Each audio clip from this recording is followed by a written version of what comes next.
എല്ലാ ബന്ധങ്ങൾക്കും ഒരു സ്ഥാനമുണ്ട്. ഒരിക്കലും ആ പരിധി മറക്കാതിരിക്കുക. നല്ല ബന്ധങ്ങളെ എന്നും ജീവിതത്തോട് ചേർത്ത് പിടിക്കുക. ഒരിക്കൽ കൈവിട്ടു പോയാൽ പിന്നെ തിരിച്ചു കിട്ടിയെന്ന് വരില്ല. ഒറ്റയ്ക്ക് ജീവിക്കാൻ ശീലിക്കണം. ഇല്ലെങ്കിൽ ഏതെങ്കിലും ഘട്ടത്തിൽ ഒറ്റപ്പെടുമ്പോൾ അതിജീവിക്കാൻ കഴിയില്ല.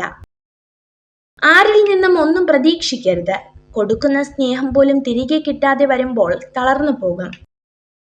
മറ്റുള്ളവരെ പോലെ ആവുക എന്നതല്ല, നിങ്ങൾ എങ്ങനെയാണോ അതിൽ നിന്നും കുറെ കൂടി മെച്ചപ്പെടുക എന്നതായിരിക്കണം നിങ്ങളുടെ ലക്ഷ്യം. ജീവിതത്തിൽ നിങ്ങൾ ആരെയാണ് കണ്ടുമുട്ടുന്നതെന്ന് കാലം തീരുമാനിക്കുന്നു. നിങ്ങളുടെ ജീവിതത്തിൽ ആരെ വേണമെന്ന് നിങ്ങളുടെ ഹൃദയം തീരുമാനിക്കുന്നു. നിങ്ങളുടെ ജീവിതത്തിൽ ആരെയാണ് തുടരേണ്ടതെന്ന് നിങ്ങളുടെ പെരുമാറ്റം തീരുമാനിക്കുന്നു. നമ്മൾ സ്വീകരിച്ച നിലപാട് ശരിയാണെന്ന് ഉറപ്പുണ്ടെങ്കിൽ സാഹചര്യങ്ങളുടെ സമ്മർദ്ദങ്ങളിൽ വഴങ്ങാതിരിക്കുക. നമ്മുടെ ശരികൾ തെളിയിക്കാൻ തീർച്ചയായും ജീവിതം ഒരു അവസരം നൽകും. വേദനിപ്പിക്കുന്ന പ്രതിസന്ധികൾ ജീവിതത്തിലുണ്ടാകും. അനുഭവങ്ങൾ നമ്മളെ കൂടുതൽ കരുത്തുറ്റവരും പ്രാഗൽഭ്യമുള്ളവരുമാക്കും. തെറ്റുകാരാകാൻ നമ്മൾ തെറ്റായ കാര്യങ്ങൾ ചെയ്യേണ്ടതില്ല. സത്യം തുറന്നു പറഞ്ഞാൽ മാത്രം മതി നമ്മൾ തെറ്റുകാരാകും. മനസ്സിൽ നന്മയുള്ളവർക്ക് കാണുന്നതിലെല്ലാം നന്മ ദർശിക്കാനാകും. നന്മകൾ ഒന്നും കാണാതെ തെറ്റുകൾ മാത്രം കണ്ടെത്തി കുറ്റപ്പെടുത്തുന്ന വിമർശകരാകരുത് നമ്മൾ. നല്ല മനസ്സോടെ മറ്റുള്ളവരെ സമീപിച്ചാൽ മിക്കവരിലും വിമർശിക്കേണ്ടതിനേക്കാൾ അംഗീകരിക്കേണ്ട നന്മകളായിരിക്കും കൂടുതൽ.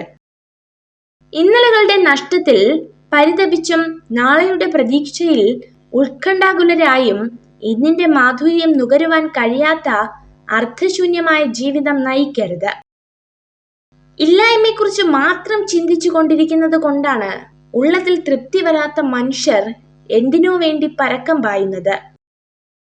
നിങ്ങളുടെ മനസ്സിന്റെ മുൻവാതിലും പിൻവാതിലും തുറന്നിടുക. ചിന്തകൾക്ക് കടന്നു വരുവാനും കടന്നു പോകുവാനുമുള്ള അനുവാദം കൊടുക്കുക. വിശ്വസ്തത എന്നത് ഏറ്റവും മൂല്യമുള്ള ഒന്നാണ്. സമൂഹത്തോടും സാഹചര്യത്തോടും സത്യസന്ധത പുലർത്തുമ്പോൾ നാം വിശ്വസ്തരായി മാറും. പ്രസന്നമായ ഒരു മനസ്സിന് മാത്രമേ ഊർജ്ജസ്വലത ഉണ്ടാവുകയുള്ളൂ. മനസ്സ് ഊർജ്ജസ്വലമാകുമ്പോൾ ബുദ്ധിപൂർവ്വം ചിന്തിക്കാനുള്ള കഴിവുണ്ടാകുന്നു. വെയിലില്ലായിരുന്നു എങ്കിൽ തണലിന് മഹത്വം ഉണ്ടാവില്ല. ദാഹമില്ലെങ്കിൽ ജലത്തിന് മഹത്വമില്ല. അതുപോലെയാണ് ജീവിതവും. ഒരിക്കലും ഒരു സ്ത്രീയുടെ വികാരങ്ങളുമായി കളിക്കരുത്.